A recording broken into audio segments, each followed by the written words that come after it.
What's going on, YouTube, man? I'm gonna make this my very first video, and I'm just pretty much going to introduce myself. Some of y'all might already know my face if you see the video. My name is Jamal Thompson. They call me HeavyHaulMals. Um, y'all go follow me on TikTok, add me on Facebook, Jamal Thompson on Facebook. But I just want to give y'all an introduction, man. I am I'm in St. Mary's at the Pilot off 95 in South Carolina, in Georgia, St. Mary's, Georgia. We're here parked up. I'm unloaded. I just dropped my load off down there in Jacksonville, Florida. And I'm headed back home for the holidays back in Fountain Inn, South Carolina.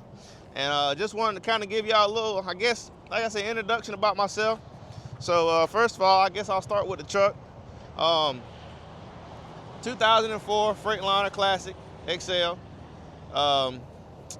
It's got a 625 cat in it, 18 speed, 370 rear end gears. I actually just stretched it and put a lift axle on it. That was the only reason why we stretched it. 2019 55 ton MX Fontaine.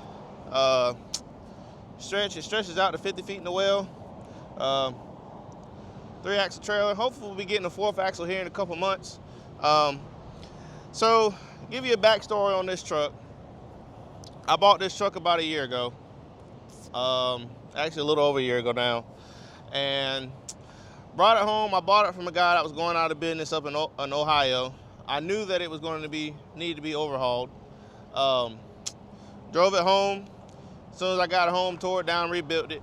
And I went and leased to a company named Barnhart out of Charleston, South Carolina. And we did all right over there. I've been in this motor 3 times. So first time, me and an older fella rebuilt it ourselves. He pretty much taught me everything that I needed to know during that process. I pretty much bought the truck, brought it to him, and was like, hey, how much would you how much would you charge me to help me rebuild my truck and teach me along the way? So he did. And so we put it together, and I ran it for like, I don't know, 2 months. And I used a PAI kit in it. And I didn't like the results that I was getting. I was still getting some blow by pretty heavy, and I was using oil like crazy. And you let it idle at the fuel out or something, you pull off, it'd be blowing white smoke out the stacks and stuff like that. And I just wasn't happy with it. So anyway, long story short, brought it back, and we reused the same head when I rebuilt it the first time. And I was just trying to cut corners. Now I won't ever do that again. So anyway, long story short, came back, we put a head on it, put a new head on it, and rolled with it. Still getting the same results. And actually, I ended up blowing a head gasket. So when I put the head on it, I didn't realize that the head gasket that I had bought the second time was I don't even remember the brand, but I thought it was a PAI head gasket, and it was not. It was some weird Chinese brand or something. So we ended up blowing the head gasket and got it back home. I was actually headed out Louisiana at that time. I blew the head gasket out there in Georgia, Alabama, Milan, and I was able to drop the trailer and bobtail home. So got it home, and I still don't know what blew the head gasket actually, but what I can tell you is when the motor was rebuilt. So it's a single turbo cat. It's a BXS A-Cert. It was a twin turbo. The people before me had single turboed it before I got it. Pretty sure that they had 18-to-1 pistons in it already. So when I rebuilt it, off of the same engine serial number, it had 18-to-1 pistons back in it. When we got it tuned, we put the IVA valve, we turned the IVAs off and backed them off. And I think with the IVAs off and the cheap head gasket mixture and the 18-to-1 pistons with a single turbo and the compression and all that, I think that's what pushed it to blow the head gasket, but I'm not sure. So anyway, went back in it, and I was like, with all the results and stuff that I was already getting, I said, we're gonna go ahead and change everything. So I went back in it and put cat 16-to-1 pistons back in it and cat rings back in it, put a cat head gasket on it, cat deck plate on it, put the head back on it, and knock on wood, so far We're about 50,000 miles on in, and you know, we still got a little bit of break-in stuff that we're dealing with, but other than that, we 50,000 miles in. I don't want to brag too much, but yeah, y'all get the picture of what I'm trying to say. So that's the story on that. Ever since then, that was the last time I've been in it. That was back probably that was this year, probably March or so like that. We're in December now. So I rode with Barnhart for a little while. Nothing bad to say, just didn't work out. And now I'm with Landstar. And man, I wish I'd have done it sooner. That's one thing I can say. I've been over here for about 2 months. You know how they say everywhere has its pros and its cons. I can't think of much cons to tell y'all, man. I really can't. I mean, I know that there's probably some out there. I really just can't think of it right now. But I've been rolling for the past about 3 weeks, and thumbs up for me. So if you're thinking about going to Landstar, especially if you're already in the RGN world and you got experience and everything like that, sign it on up. And this is in a slow season, and I'm saying that. So I'm very excited to see what after the new year is going to bring. What I will say, though, is one thing about Landstar that I see: if you're lazy, do not come over here, because you're not going to make it, because everything is 100% on you, on what you make it. Nobody's going to hold your hand. Nobody's going to call you. It's all on you. So if that's not the type of environment for you, Landstar is not the place for you. So anyway, back to the truck. It's got an 18-speed transmission in it. It did not have that in it when I bought it. It had a 13-speed transmission in it. So just to kind of give you a background story about that, that transmission's probably only got, it might have 10,000. Matter of fact, it's got less than 10, because I got it in my notes. Anyway, it's got like less than 10,000 miles on it. So what happened is I was going to Clarksville, Tennessee one day, and I started going up Mount Eagle. It was raining, and I had it on cruise control. I was empty, and I had a mini deck behind me. This is when I was Barnhart. I had a mini deck behind me, so the trailer was much lighter than this trailer here. This trailer here is a heavy trailer. This thing here weighs about 28,000 pounds, empty. So anyway, started going up Mount Eagle, and it almost felt like the transmission slipped, which the clutch was slipping. I already knew that it was on its last leg anyway, because the last time we had tried to adjust it, it was, he going to go get somebody. Last time we tried to adjust it, we didn't have much adjustment left. So I knew it was time for a clutch. Well, at that time, I said, well, I knew I had wanted to put an 18-speed transmission in the truck at some point in time, just because that I knew I was wanting to get in the heavy haul a whole lot more than what I was already hauling my truck. Well, when that happened, I said, well, we're not going to do this. We're not going to do this job twice. I'm not going to drop this transmission twice. So, excuse me. So I went ahead, got the 18-speed transmission, 2050 clutch, new flywheel, and replaced the rear main seal while we was already there. So that way, all that's been done with, and then we put all new drive U-joints down the drive line. That was before we had cut it in half. So anyway, moving along, that went well. I actually wasn't driving too much after I put the transmission in. I actually put the transmission in the middle of me and my fiance having our newborn baby. So it kind of worked out to where I didn't really miss a whole lot of work, because I was out of work anyway. So in the process of all that, I never went back to work. I went and applied for Landstar, and got in the orientation, and everything went fine. By the way, the onboarding for Landstar is going to take you about a month. Depending on how quick you move, I had a lot of stuff in between, but depending on how you move, it's going to take you about a month. But again, it's worth it. So during that time, when I finally got on Landstar, they cleared me, and they opened up their load board to what I could see. Well, I had went ahead and I'm telling you, I stepped out. I really feel like I stepped out on faith. I went and bought this trailer from Pinnacle, and before I was renting the trailer, I was big on renting trailers, because renting trailers, something happened, you can take it back. Well, when you buy a trailer, you stuck with it unless you sell it, you know what I mean? So, went and got this trailer. Well, like I mentioned earlier, this trailer is really heavy. This trailer is like 28,000 pounds, empty. The trailer that I was renting before was a 40-ton Kalen Seabird. It was like 19,000. So I gained another like 9,000 pounds in trailer. Well, what did that affect for the people that knows in the heavy haul world? Well, that affected my empty weight very big. My empty weight before was like 36.9 or something like that, or something, I can't remember. But anyway, well, when I got this, before I stretched it, my empty weight went up to 47, I think it was 47.6 or whatever the case it was. Well, that only allowed me to be able to put like 72 pushing it on the deck. And when I got on the load board, every load that I was seeing was like 73, 74, 75, 80. And I was like, you got to be kidding me, right? So I kind of got discouraged. Again, I was still new to the Landstar, whatever the case is. And I might have jumped the gun a little bit. So I got to talking to my good buddy about it. And I said, man, I need to put an axle on this thing some way.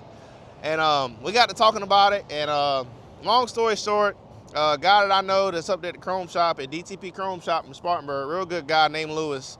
We walked in there to buy some lights one day, and we just got to talking to him about it, and he says, well, how you, I was going to go all the way to Noonan, Georgia and buy a cutoff from a guy, and he was like, well, I got trucks sitting in the back. So we went out there, and he had a Freightliner Classic, identical truck.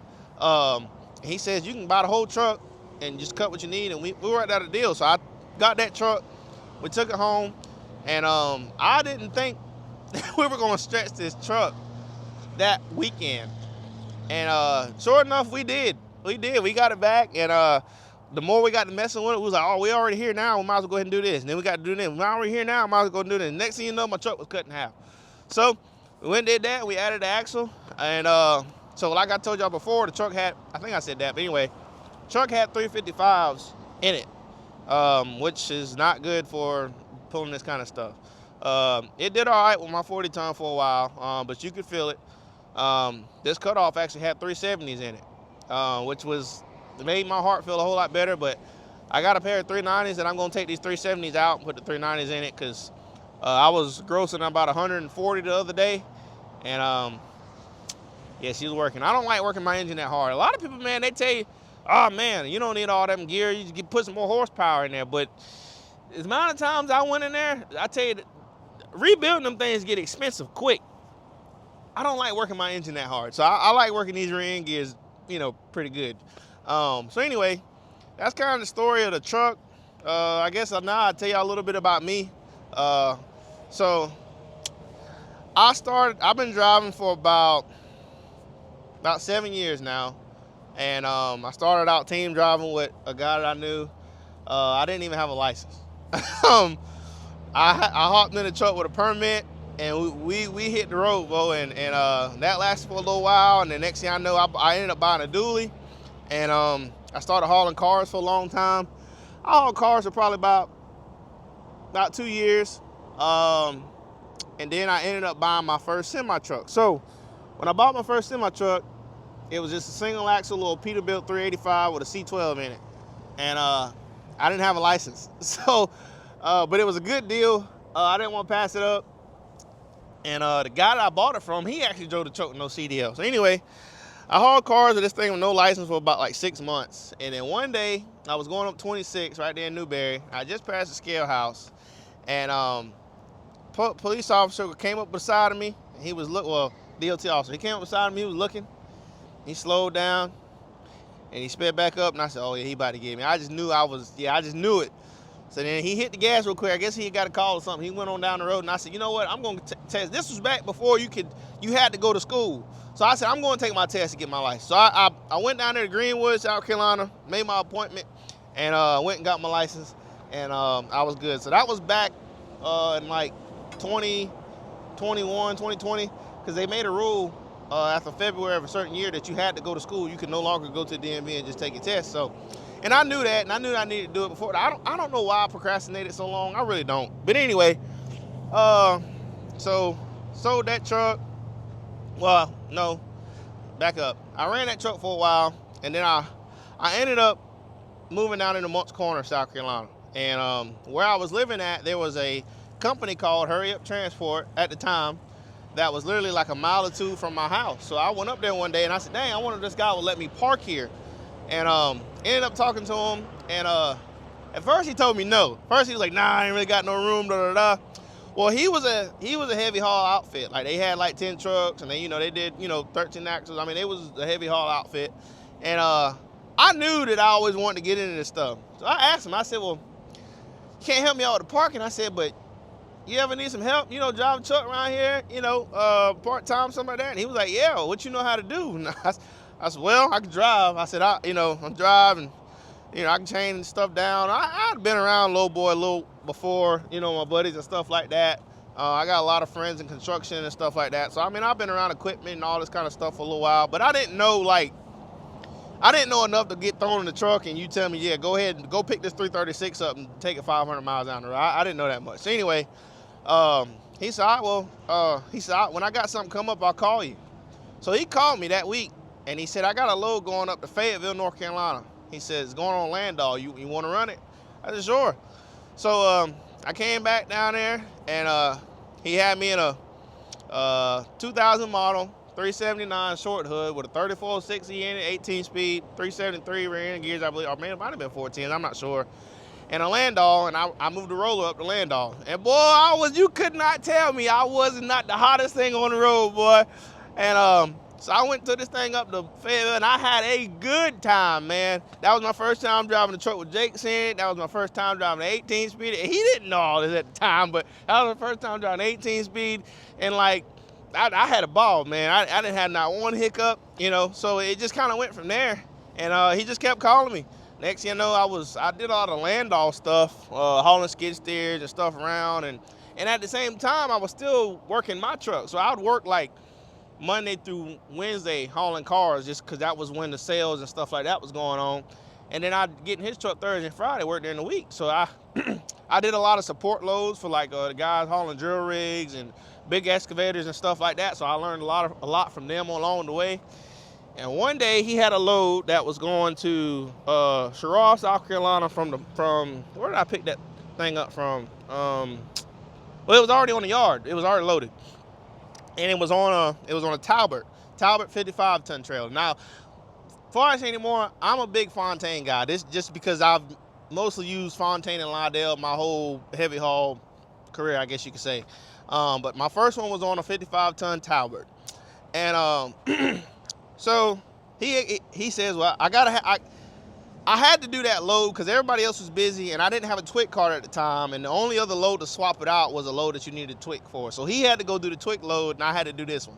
And it was like the first load with whatever customer that he was trying to get in with. So he was kind of stressing because he didn't really want to send me because I didn't really know what I was doing, but he also didn't have too much of a choice.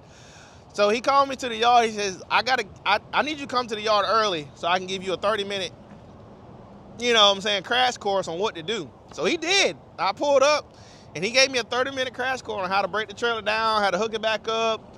That trailer had an air pen, but dumping the bags, all of that. So he gave me a 30-minute crash course, and I got there.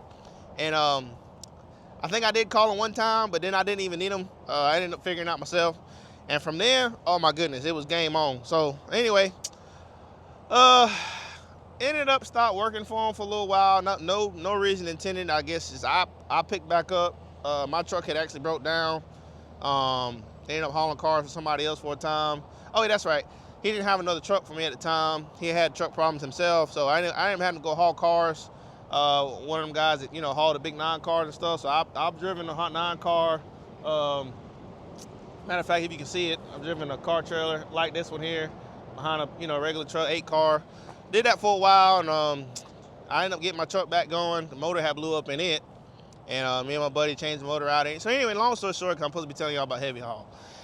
And so I ended up parking my truck, and I sold another truck that I had, and I went back and I worked for him full time. And when I did that, he brought me in as like a 7-axle guy. So pretty much what I'm, 4-axle truck, 3-axle trailer. Brought me in as that, and I pushed him very hard when I got in the door. I said, look, I want to learn everything that y'all do. And I did. I worked myself up to 8 axles. I worked myself up to 8 axles with a nitro booster. I worked myself up, then I went to 10 axles. Before I went to 10 axles, I started pulling stuff that was 15, 16 feet wide. Went up to 20 feet wide. My biggest one so far has been 21 feet wide. from Charleston to Florida. I've been 18 feet tall. Went to 10 axles, and then I went and pulled 13 axles for a little bit. And that was kind of my stopping point, working with him. It became to be a little bit of a money thing. So anyway, long story short, ended up buying, that's when I bought this truck, and I told myself that I wanted to be able to do the same stuff that I did on a company scale, but I wanted to be able to do it on my scale. And that's my goal. I don't know if it's gonna be with this truck, but I mean, I plan to keep this truck as long as I can. I don't see why this truck won't be able to pull 10 axles when I get done with it. But that's my plan with this truck, is I want to be back to that bigger scale, just working for myself. And I think Landstar's gonna do it for me. I didn't see how it was gonna work at first, just because you kind of have to have a customer base to be able to get that kind of freight, but I think they're gonna do it for me. So that's kind of a background story of me and how I got in the heavy haul of my truck. I plan to make plenty more of YouTube videos. I should have been on YouTube, man. Just procrastinating, camera scared, you know what I mean? But yeah, man, that's the story. Just want to turn the camera around. Somebody blowing a horn at me. Let y'all see the truck, you know, kind of at a better angle. You know, it's all about the truck. It ain't about me, you know. But yeah, I mean, this is the truck, man. I mean, this truck, I'm gonna have to drop a picture in here of what it looked like when I bought it, man. I mean, I am very proud, very, very proud of what this has turned out to be, and I still ain't finished. I mean, I definitely think it's a one of a kind. I get compliments all the time, guys. Man, we ain't never seen no, you know, Freightliner, which I know that they're out there, because I've seen one for sale before. I just, you know, you just probably don't see them a lot. You know, everybody always a Pete, and I'm actually a Peterbilt man. My first semi was a Pete. The next one I got in was a Pete. When I was at the Heavy Haul guy, I've driven a 389 flat top, 389 big sleeper. I've driven 379 flat tops. I've driven Peterbilts. My last truck big truck, I've driven two of the W9 big studio sleeper. One was a heavy haul truck, one wasn't. Like, I've driven them trucks, but for whatever reason, these classics just always had my heart. Now, granted, too, they've also been in my price range. I bought this truck for $15,000 when I first got this truck. I bought it for $15,000, and I drove it 8 hours from Ohio home. So you're not gonna do that with a Peterbilt. I ain't gonna say that they're priced right, but that's just what them guys has got. Why is this thing tripping? But that's just where these guys has gotten these prices to be. Each of his own, man, you know. But I love the classics. My granddaddy, both my grandfathers, my dad's truck drivers. One of my grandfathers, he was owner operator for a long time. He was owner operator for Dart and Epps, I believe it was. All he had was Freightliners. When I ride with him, I just remember that dash, you know. So just, I don't know. I like that tall dash. I don't know, man. I like my classic. I'll probably be with it for a long time. I know one day I'll probably have to upgrade to, you know, probably a true heavy haul spec truck. But for right now, we're gonna put this puppy to work. So anyway, that's kind of the story about me, man. Like I said, I'll be on here some more. This is just the first video. I really want to get on YouTube to kind of show y'all about my loads and like the securement and just how, you know, what all goes entail. Dang, why is this thing tripping? What all goes entail with this heavy haul stuff? Because people got questions. What are you doing? People have questions all the time about this stuff. So anyway, like I said, man, HeavyHaulMals. We see y'all on the next one. Y'all be safe, be cool, be blessed. We'll see y'all on the big road at 10-4.